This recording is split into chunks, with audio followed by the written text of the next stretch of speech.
Sealdah station থেকে রাত 9:30টার শেষ ট্রেনটা হুইসেল মেরে ছাড়তেই সুজয় ছুটতে ছুটতে ট্রেনের গেট ধরে এগিয়ে গেল এবং তৎক্ষণাৎ একজন হাত বাড়িয়ে দিতে সুজয় সেই হাতটা ধরে ট্রেনের ভেতরে প্রবেশ করল। ভেতরে ঢুকে সুজয় দেখল ট্রেনের কামরাটা পুরোটাই ফাঁকা।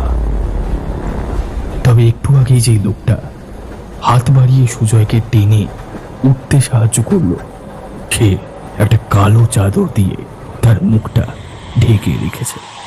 সুজয় গিয়ে বসলো সেই লোকটার সামনের সিটে।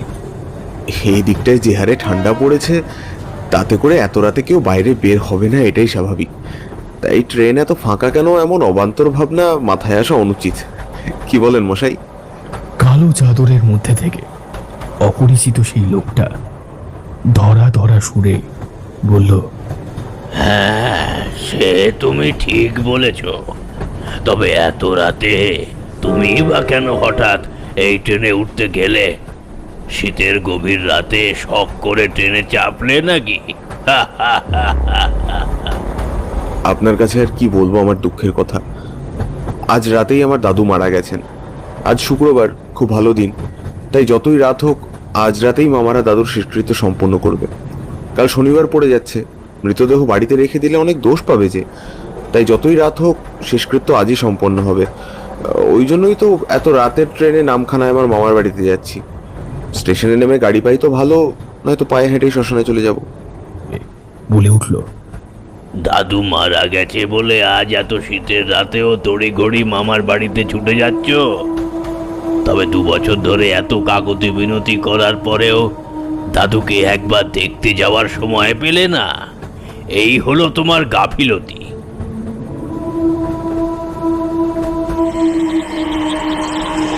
2 বছর ধরে দাদু আমাকে দেখতে চেয়েছে, অথচ আমি নানান কাজের চাপে মামা বাড়িতে যেতে পারিনি।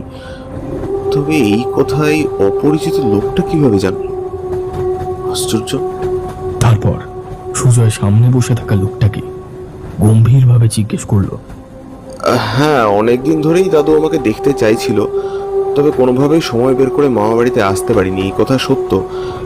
কিন্তু মশাই, আপনি এসব কথা কোথা থেকে জানলেন? হ্যাঁ, জানি জানি, আমি সব কথা জানি। কারণ এসব কথা তোমার দাদুই আমার কাছে বলেছে। আমি তোমার দাদুর বন্ধু। আমরা একসাথে কলকাতায় ফলের ব্যবসা করতাম। মাস 2 আগে তোমার দাদুকে দেখতে গেছিলাম, তখন এসব কথা প্রহ্লাদ আমাকে শুনিয়েছিল। চলো, আজ আমিও যাচ্ছি তোমার সঙ্গে। তোমার দাদুর শেষকৃত্যে আমিও উপস্থিত থাকব। কথাগুলো শুনে সুজয় কিছুতেই বিশ্বাস করতে পারল না। তার সামনে সবটা কেমন যেন গুলিয়ে এলো। সুজয় মনে মনে ভাবল, লোকটা পাগল নাকি? এত রাতে ট্রেনে উঠে বলছে উনি নাকি আমার দাদুর বন্ধু, আর এমন ভাবে চাদর মুড়ি দিয়ে বসে আছে যে বোঝাই যায় না ভালো মানুষ নাকি ছিনতাই বাজ।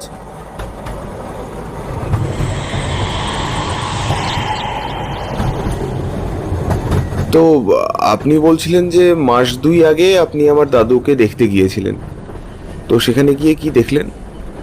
দেখলাম আমার বিপত্নিক বন্ধু প্রহ্লাদ 2 ছেলে 2 বৌমার তীব্র অবহেলায় তিলে তিলে কেমন করে শেষ হয়ে যাচ্ছে। তো আপনি যখন দেখলেন আমার দাদু এতটা কষ্টে আছে, তো তাকে সঙ্গে করে আপনার বাড়িতে নিয়ে আসলেন না কেন? কিংবা আমাদেরকে খবর দিতে পারতেন, আমরা এসে আমার দাদুকে নিয়ে যেতাম। এইসব কথাবার্তার মাঝে ট্রেনটা চলে এসেছে সোনারপুর জাংশনে। ট্রেনের লাইন পরিবর্তনের কারণে ভিতরে জ্বলতে থাকা টিউবলাইটগুলো হঠাৎ নিভে গিয়ে ক্ষণকালের জন্য সমগ্র ট্রেন জুড়ে নেমে আসে এক বিস্তীর্ণ অন্ধকার। বাইরের আকাশে তখন কৃষ্ণপক্ষের কাস্তে চাঁদ উঠেছে। চারিদিক একেবারে নিস্তব্ধ। এমন সময় হঠাৎ সুজয়ের মোবাইলটা বেজে ওঠে। সুজয় ফোনটা রিসিভ করে বলে, হ্যাঁ বড় মামা, বলো। ফোনের উপার থেকে বড় মামার গলার কণ্ঠস্বর ভেসে আসে, এই আরে বাবা, কোথায় আছিস? নামখানা ট্রেনটা পেয়েছিলি তো? হ্যাঁ মামা, ট্রেন পেয়েছি। আমি এখন সোনারপুর আছি। তুমি চিন্তা করো না, আমি ঠিক পৌঁছে যাব।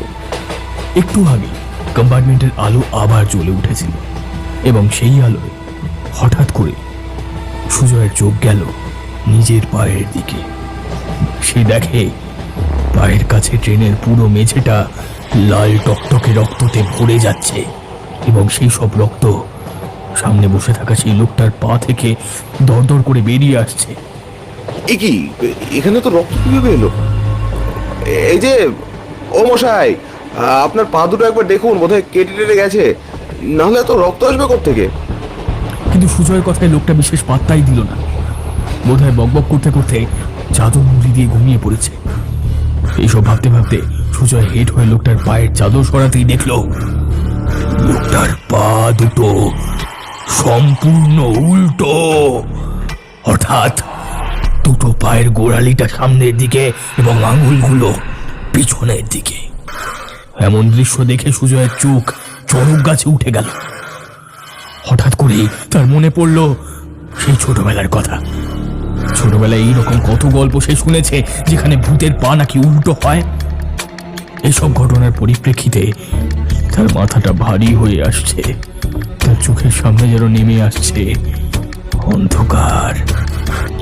এমন পরিস্থিতিতে সুজয় এখন কি করবে তা বুঝে উঠতে পারে না। প্রচন্ড ভয় সে আঁতকে ভাবতে থাকে, গভীর রাতে ট্রেনের মধ্যে কোন ফ্যাসাতে পড়লাম? হে ভগবান, আমার যে এবার বুকের ভিতরটা ডিপটিপ করছে। এমন সময় সেই কালো চাদরের মধ্যে থেকে লোকটা বলে উঠল, ভয় পেও না, আমি আছি তো, তোমার কিচ্ছু হবে না, তুমি নিশ্চিন্তে ঘুমিয়ে পড়ো। কিন্তু সুজয় কি করে তাকে বলবে যে সেই তার ভয়ের কারণ? সুজয় নিজের সমস্ত মনন শক্তি ও একাগ্রতাকে সম্বল করে একটু সরে গিয়ে একটা সিট দখল করে সেখানে পুরোটা জুড়ে শুয়ে পড়ল। রাত বাড়ার সাথে সাথে ট্রেনের জানলার বাইরে থেকে আকাশের কাস্তে চাঁদ গুটি গুটি পায় যেন এগিয়ে যাচ্ছে পশ্চিমে। শীতের কুয়াশায় বাইরের গ্রাম্য পরিবেশ একেবারে যেন ঢেকে যাচ্ছে। খেজুর গাছে ঝোলানো ভাঁড়ে টপ টপ করে রস পড়ছে, আর গ্রাম্য প্রকৃতির এই নৈসর্গিক নিস্তব্ধতা ভেঙে দিয়ে ট্রেনটা ছুটে চলেছে তার গন্তব্যের দিকে। অতঃপর ট্রেন এসে দাঁড়ালো নামখানা স্টেশনে। ট্রেনের ভিতর চাদর মুড়ি দেওয়া লোকটা সুজয়কে এখন ডাকছে, কই গো বাবু, ওঠো, এই যে নামখানা স্টেশন চলে এসেছে গো, কই গো ওঠো। লোকটার ডাকে ঘুম থেকে উঠল সুজয়, আর লোকটাকে দেখতে পেল না। ওই আপনি কোথায় গেলেন? আপনাকে তো দেখতে পাচ্ছি না। স্টেশনের শেষ প্রান্তে জমাট বাঁধা অন্ধকার। এই তো আমি এখানে, এই দিক দিয়ে এসো। তোমার মামারা এতক্ষণে শ্মশানে চলে এসেছে, তাই বাড়িতে না গিয়ে শ্মশানে যাওয়াটাই ভালো হবে। এদিকে আমার সঙ্গে সঙ্গে এসো। লোকটার কথায় কেমন যেন খটকা লাগলো সুজয়। মনে মনে বলল, না, মামারা যে এখন বাড়িতে নেই, তারা দাদুর মৃতদেহ নিয়ে শ্মশানের উদ্দেশ্যে বেরিয়ে পড়েছে, এ কথা উনি নিশ্চিত করে কিভাবে বলতে পারেন? তৎক্ষণাৎ অন্ধকার থেকে লোকটা বলে উঠল, কি এত ভাবছো আমি তোমাদের মতো সব ফোন টোন ব্যবহার না করেও কিভাবে বললাম যে মৃতদেহ নিয়ে ওরা শ্মশানের উদ্দেশ্যে বেরিয়ে পড়েছে? আসলে এসব তো আমার জানা কথা। সুজয় এসব কথায় বিস্মিত না হয়ে লোকটার দিকে তাকিয়ে তাকে অনুসরণ করেই হাঁটতে শুরু করলো।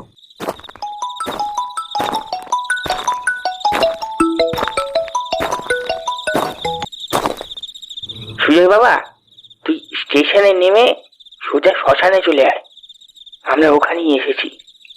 আচ্ছা মামা, আমি এক্ষুনি আসছি। এই সবেমাত্র স্টেশন থেকে শ্মশানে যাওয়ার রাস্তায় নেমেছি। এই বলে সুজয় ফোনটা কাটতেই অন্ধকার থেকে সেই বয়স্ক লোকটা হাসতে হাসতে বলল, কি মিলল তো আমার কথা? এসো এসো, তাড়াতাড়ি পা চালিয়ে হেঁটে এসো। সুজয় আর কথা বাড়ালো না। সেই মন্ত্রমুগ্ধের মতো লোকটাকে অনুসরণ করতে লাগলো। আর এমন মুহূর্তে সুজয়ের মনে কয়েকটা কথা বারবার পাক খেতে লাগলো। ট্রেনের মধ্যে দেখা এই লোকটার উল্টো পা, এই লোকটার শরীর থেকে দরদর করে রক্ত বেরিয়ে আসা, এসব কি আমার চোখের ভুল নাকি ভ্রম? তবে লোকটার এই অন্ধকারে গা মিশিয়ে মিশিয়ে চলা, এটাও কি ভ্রম নাকি লোকটা আদৌ মানুষ নয়? কিন্তু যদি প্রেতাত্মা হয় তবে সে আমাকে কোনো ক্ষতি বা করছে না কেন? এইসব ভাবতে ভাবতে এবং লোকটার পেছনে হাঁটতে হাঁটতে সুজয় তার বড় মামাকে ফোন করলো এবং লোকটার পেছনে হাঁটতে হাঁটতে সুজয় তার বড় মামাকে ফোন করলো এবং ফোনটা কানে ধরে ফিসফিস করে মামাকে জিজ্ঞেস করলো, বলছি মামা, দাদুর কি কোনো বন্ধু ছিল? এমন কোনো বন্ধু যিনি 2 মাস আগেও দাদুকে দেখে গেছেন? সুজয়ের এমন প্রশ্ন শুনে ফোনের ওপার থেকে সুজয়ের বড় মামা বলে উঠল, না না, তোর দাদুর বন্ধু বলতে তো ওই পাড়া প্রতিবেশী কয়েকজন সমবয়সী লোক ছিল, বাইরের কোনো বন্ধু তো ছিল না। তবে এই 2 মাস তো দূরে যাক, 2 বছরেও তোর দাদুর সঙ্গে কোনো বন্ধু দেখা করতে আসেনি। কথাটা শুনে গায়ে কাঁটা দিয়ে উঠল সুজয়ের।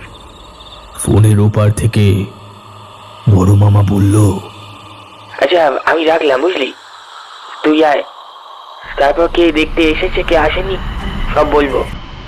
ফোনটা কাটার সঙ্গে সঙ্গে অন্ধকার থেকে বয়স্ক লোকটা প্রচন্ড অট্টহাসি করে উঠল। আমি কে তা জানার জন্য এতই উৎসাহ? তবে শোনো আমি কে। সঙ্গে সঙ্গে দূর থেকে ভেসে এলো শ্মশান যাত্রীদের কলরবের আওয়াজ।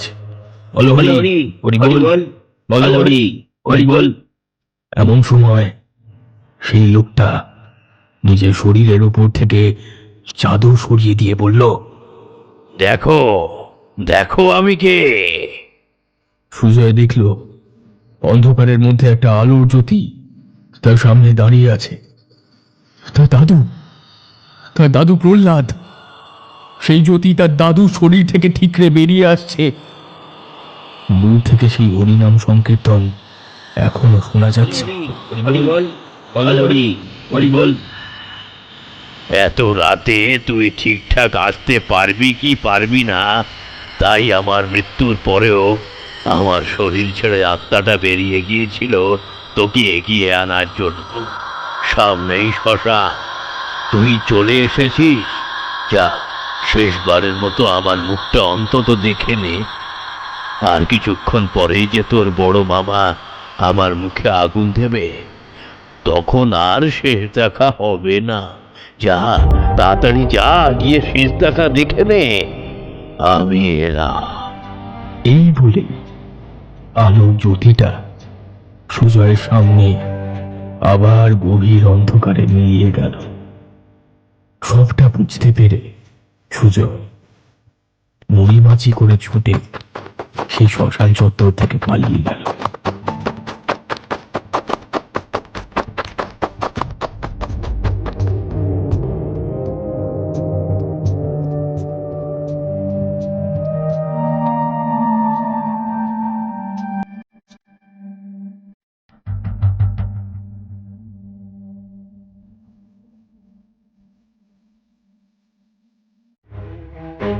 কিছুই ভালো লাগছে না, কিছুই না।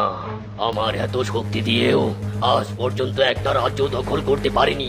আমি আজই যাব আকাশের ওই পরিলোক দখল করতে, আর তারপর সমগ্র পরিলোক সহ পুরো জঙ্গলে শুধুই আমার রাজত্ব চলবে।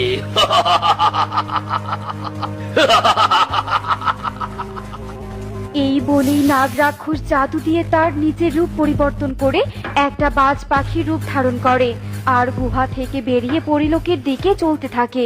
অন্যদিকে পরিলোকের রাজকুমারী তিতলি পরি তার অস্ত্র চালানোর প্রশিক্ষণ নিচ্ছে। হেইয়া হেইয়ো হেইয়া। তিতলি পরির প্রশিক্ষণের মাঝে ওখানে এক দাসী পরি আসে, তার হাতে শরবত নিয়ে। রাজকুমারী, রানীমা আপনার জন্য শরবত পাঠিয়েছে। নিন রাজকুমারী, শরবত পান করুন। তিতলি পরি প্রশিক্ষণ থামিয়ে দাসী পরির শরবতের গ্লাস নিয়ে শরবত পান করে। আর তারপর জাদু করে একটা আপেল প্রকট করে আর দাসী পরীর দিকে এগিয়ে দিয়ে বলে, এই নাও দাসী, এই আপেলটা মাথায় রেখে ওইখানে গিয়ে দাঁড়াও, আমার প্রশিক্ষণ এখনো শেষ হয়নি। তিতলি পরীর কথা মতো দাসী পরী কিছুটা দূরে গিয়ে দাঁড়ায় আর তিতলি পরী তার ঝুড়ি দাসী পরীর মাথায় থাকা আপেলটার দিকে ছুঁড়ে মারে আর সাথে সাথে আপেলটা দ্বিখণ্ডিত হয়ে যায়। ঠিক তখনই সেখানে বাজ পাখি রূপী নাগ রাক্ষস চলে আসে আর বাজ পাখির রূপ ছেড়ে নিজের রূপে ফিরেই জাদু করে দাসী পরীকে বন্দি করে ফেলে। এ কি দাসী পরী, তুমি বন্দি হলে কি করে? কে বন্দি করলো তোমাকে? আমি বন্দি করেছি। আমি এখন তোকে বন্দি করব রাজকুমারী, আর তারপরে রাজ্য হবে আমার, আর আমি হব পরিলোকের রাজা। নাগ রাক্ষসকে দেখে আর নাগ রাক্ষসের কথা শুনে তিতলি পরী ভীষণ রেগে যায়। মূর্খ নাগ রাক্ষস, যতদিন আমার দেহে প্রাণ আছে ততদিন এই রাজ্য দখল করতে পারবি না। তুই এখানে নিজের মৃত্যু নিজের হাতে নিয়ে এসেছিস। এত বড় সাহস, এত বড় সাহস তোর আমার মৃত্যু নিয়ে কথা বলিস? এবার দেখ আমি কি করি। নাগ রাক্ষস তিতলি পরীর দিকে বিষ ছুঁড়ে মারে। তিতলি পরীও তার পরিশক্তির মাধ্যমে নাগ রাক্ষসের ছোড়া বিষকে প্রতিহত করে। এভাবে আক্রমণের পাল্টা আক্রমণ চলতেই থাকে। এক পর্যায়ে নাগ রাক্ষস ক্লান্ত হয়ে যায়। আজ আমি তোকে হারাতে পারিনি তো কি হয়েছে, তবে আমি আবার ফিরে আসব, সেদিন আমি বিজয়ী হবই হব। এই বলেই নাগ রাক্ষস আবারও বাজ পাখির রূপ ধারণ করে পরিলোক থেকে পালিয়ে যায়। রাজকুমারী তিতলি দাসী পরীকে মুক্ত করে। মুক্ত হয়ে দাসী পরী বলে, রাজকুমারী, আপনি সত্যি অনেক শক্তিশালী। আপনি এই রাজ্যের আর আমাদের রক্ষাপতি। আশীর্বাদ করো দাসী, সারা জীবন যেন এভাবে আমি অশুভ শক্তিকে প্রতিহত করতে পারি। অন্যদিকে নাগ রাক্ষস তার গুহায় ফিরে বলতে থাকে, পারলাম না সামান্য একটা পরীকে পরাজিত করতে। ছি ছি ছি ছি ছি ছি, লজ্জা হচ্ছে, আমার নিজের প্রতি লজ্জা হচ্ছে। এইবার আমাকে আরো অনেক শক্তি অর্জন করতে হবে, আর এই শক্তি অর্জনে আমাকে একমাত্র নাগ রাক্ষসী মাতাই সাহায্য করতে পারে। আমাকে এক্ষুনি যজ্ঞ করে রাক্ষসী মাতাকে ডাকতে হবে। এই বলে নাগ রাক্ষস জাদু করে যজ্ঞের ব্যবস্থা করে আর যজ্ঞ করতে থাকে। নাগ রাক্ষসী মাতা, আপনার শিষ্য আপনাকে স্মরণ করছে। মাতা, আপনি আপনার শিষ্যের ডাকে সাড়া দিন। দেখা দিন মাতা, দেখা দিন। নাগ রাক্ষসী মাতা, আসুন আসুন। নাগ রাক্ষস এভাবে নাগ রাক্ষসী মাতাকে ডাকতেই থাকে। ঠিক তখনই নাগ রাক্ষসীর সামনে নাগ রাক্ষসী মাতা উপস্থিত হয়। বল রাক্ষস, তোর কি চাই? কেন তুই এত কঠিন যজ্ঞে বসেছিস? রাক্ষসী মাতা, আপনি এসেছেন, আমাকে সাহায্য করুন। আমি সর্বশক্তি অর্জন করতে চাই। দয়া করে আমাকে সর্বশক্তিমান বানিয়ে দিন, যাতে আমি তুড়ি বাজিয়ে রাজ্যের পর রাজ্য দখল করতে পারি। শান্ত হ রাক্ষস, শান্ত হ। আমি তোকে সর্বশক্তিমান বাড়াতে পারবো না, তবে সর্বশক্তিমান হওয়ার উপায় তোকে বলে দিতে পারবো। বলুন মাতা, কি উপায় বলুন। শোন, তুই যদি অর্ধচন্দ্র তিথিতে কোনো ইচ্ছেধারী নাগিনের ডিম দিয়ে যজ্ঞ করতে পারিস, তাহলেই তুই হয়ে যাবি সর্বশক্তিমান। আর একবার সর্বশক্তিমান হতে পারলে তোকে কেউ হারাতে পারবে না, কেউ না। এই বলে নাগ রাক্ষসী মাতা সেখান থেকে অদৃশ্য হয়ে যায় আর নাগ রাক্ষস বলতে থাকে, হ্যাঁ, এবার আমাকে ইচ্ছাধারী নাগিনের ডিম খুঁজতে হবে। নাগ রাক্ষস তার গুহা থেকে বেরিয়ে নাগিনের ডিম খুঁজতে থাকে। অন্যদিকে ওই জঙ্গলের আরেকটা গুহায় মল্লিকা নাগিন তার একটা ডিম নিয়ে থাকে। মল্লিকা নাগিন তার ডিমকে হাতে নিয়ে বলে, আমার সোনা, মা যে তোর জন্য অনেক অপেক্ষা করছে। তুই তাড়াতাড়ি মায়ের কোলে চলে আয় মা, মা তোকে অনেক আদর করবে। মল্লিকা নাগিন তার ডিমকে যখন আদর করতে ব্যস্ত, ঠিক তখনই সেখানে নাগ রাক্ষসের আগমন ঘটে। নাগ রাক্ষস নাগিনের উদ্দেশ্যে বলতে থাকে, মন ভরে আদর করে নে, কারণ ওই ডিম আমার কাছে আসার পর তুই আর আদর করতে পারবি না। হে কি নাগ রাক্ষস, তুই এখানে? মূর্খ নাগিন, আমি তোর ডিম নিতেই এখানে এসেছি। আর ভালোই ভালোই বলছি, ডিমটা আমার হাতে তুলে দে, আমার হাতে তুলে দে। আমি বেঁচে থাকতে এই ডিম তুই কিছুতেই পাবি না রাক্ষস। এই ডিম আমার প্রাণ ভোমরা। তাহলে মর তুই। নাগ রাক্ষস এই বলেই মল্লিকা নাগিনের দিকে জাদুই তরবারি ছুঁড়ে মারে। মল্লিকা নাগিন ও নাগ রাক্ষসের তরবারি এক এক করে প্রতিহত করতে থাকে।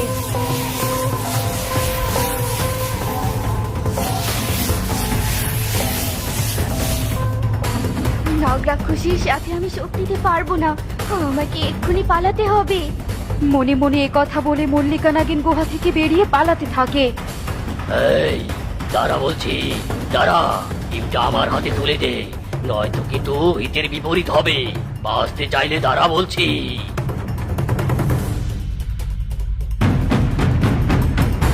নাগ রাক্ষসের হুঙ্কার শুনে মল্লিকা নাগিন আরো দ্রুত ছুটতে থাকে।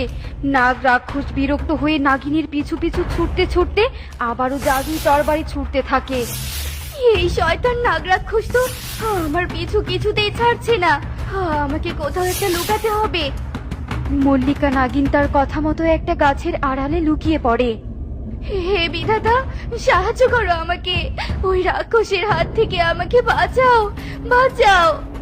নাগিন যে গাছের আড়ালে লুকিয়েছিল সেই গাছের ডালে এক ছোট্ট টুনি পাখি তার বাসায় বসেছিল। টুনি পাখি নাগিনকে এই অবস্থায় দেখে বলে, মল্লিকা নাগিন, তোমাকে এত অস্থির দেখাচ্ছে কেন? কি হয়েছে? নাগ রাক্ষস আমার ডিমকে আমার কাছ থেকে ছিনিয়ে নেওয়ার জন্য আমাকে তাড়া করেছে টুনি পাখি। আমার এই বিপদের দিনে আমাকে সাহায্য করার মতো কেউ নেই, কেউ নেই। কেঁদো না নাগিন, আমি তোমাকে সাহায্য করব। তোমার ডিমটা আমাকে দাও, আমার বাসায় লুকিয়ে রাখবো। টুনি পাখির কথায় মল্লিকা নাগিন রাজি হয়ে যায় আর তার ডিম টুনি পাখির হাতে তুলে দেয়। টুনি পাখি, আজ যদি আমার কিছু হয়ে যায় তুমি আমার ডিমটাকে নিরাপদে রেখো, নিরাপদে রেখো। মল্লিকা নাগিন টুনিকে আর কিছু বলতে যাবে, ঠিক তখনই তার সামনে নাগ রাক্ষস চলে আসে। তুচ্ছ নাগিন, ডিম কোথায়? কোথায় রেখেছিস বল, বল বলছি। বলবো না, আমি মরে গেলেও তোকে কিছুতেই বলবো না। আমার ডিম কোথায়? নাগ রাক্ষস মল্লিকা নাগিনের উপর ক্ষিপ্ত হয়ে জাদুই তীর প্রকট করে আর মল্লিকা নাগিনের দিকে ছুঁড়ে মারে। সেই তীর নাগিনের পেট ভেদ করে চলে যায় আর নাগিনের সেখানেই মৃত্যু ঘটে।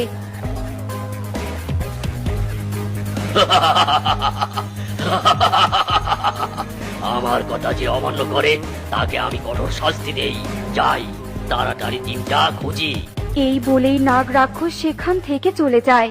এদিকে টুনি পাখি তার বাসায় বসে চুপটি করে সব দেখে চোখের জল ফেলতে থাকে আর নাগিনের ডিমের উদ্দেশ্যে মনে মনে বলতে থাকে, ডিম সোনা, তোর কপালটা অনেক খারাপ। তোর জন্মের আগেই যে তোর মা আর নেই।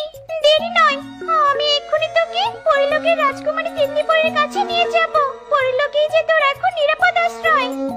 টুনি যখন এসব বলছিল ঠিক ডিম থেকে একটা নাগিন কন্যা বেরিয়ে আসে। হায় হায়, ডিম থেকে যে নাগিন কন্যা বের হলো, এবার আমি এই নাগিন কন্যাকে কি করে পরিলোকে নিয়ে যাব? আমি বরং রাজকুমারী তিতলিপরিকে এই জঙ্গলে ডাকি। রাজকুমারী তিতলিপরি, তুমি শুনতে পাচ্ছ আমার ডাক? তিতলিপরি, তিতলিপরি, জঙ্গলে নেমে এসো। টুনির ডাক শুনে তিতলিপরি পরিলোক থেকে নেমে টুনির সামনে চলে আসে। বলো টুনি, আমাকে কেন ডাকছো? তিতলিপরি, আমার জন্য তোমাকে ডাকিনি, তোমাকে নাগিন কন্যার জন্য ডেকেছি। তোমার বাসায় নাগিন কন্যা কি করে? আর এই নাগিন কন্যার মা কোথায়? বলছি পরি, বলছি, আমি তোমাকে সব বলছি। এই নাগিন কন্যার সাথে কি কি ঘটেছে? টুনি তার চোখের সামনে ঘটে যাওয়া সব ঘটনা তিতলিপরিকে খুলে বলে। টুনির মুখে নাগ রাক্ষসের কথা শুনে তিতলিপরি ভীষণ রেগে যায়। ওই নাগ রাক্ষসের বড্ড বার বেড়েছে, ওর জন্য আজ একটা কন্যা মাহারা হয়েছে। ওকে তো আমি ছাড়বো না। নাগ রাক্ষস, আমি আসছি তোর ধ্বংসলীলা ঘটাতে। টুনি, নাগিন কন্যাকে দেখে রেখো, আমি আসছি। তিতলিপরি টুনির ওখান থেকে সোজা নাগ রাক্ষসের সামনে চলে আসে। নাগ রাক্ষস তার সামনে তিতলিপরিকে দেখে বলে, তুই তুই এখানে? হ্যাঁ আমি তোকে আজ একেবারে শেষ করতে চলে এসেছি শয়তান। আমার জঙ্গলে এসে আমাকে হুমকি দিচ্ছিস? এত পরি, আজ তুই বাঁচবি না। বাঁচবি না। নাগ রাক্ষস তিতলি পরীর দিকে জাদু ছুঁড়ে মারে, আর তিতলি পরীও তার সর্বশক্তি দিয়ে একটা জাদুই ত্রিশূল প্রকট করে আর নাগ রাক্ষসের বুকে ছুঁড়ে মারে, আর ত্রিশূল গিয়ে সোজা নাগ রাক্ষসের বুকে গিয়ে বিঁধে। নাগ রাক্ষস আর্তনাদ করে সেখানেই ভস্ম হয়ে যায়, আর পরী সেখান থেকে টুনির কাছে ফিরে আসে। ফিরে এসেছো পরি, তোমার কিছু হয়নি তো? আমার কিছু হয়নি টুনি পাখি, আমি ঠিক আছি। দাও দেখি, নাগিন কন্যাকে আমার কাছে দাও। পরে হাত বাড়িয়ে নাগিন কন্যাকে কোলে তুলে নেয়। টুনি পাখি, এবার আমি আসি, তুমি সাবধানে থেকো, আর কোনো সাহায্য লাগলে আমাকে স্মরণ করো, কেমন? আচ্ছা ঠিক আছে। তিতলি পরি টুনি পাখির কাছে বিদায় নিয়ে নাগিন কন্যা সহ পরিলোকে ফিরে আসে আর বেশ সুখে শান্তিতে দিন কাটাতে থাকে।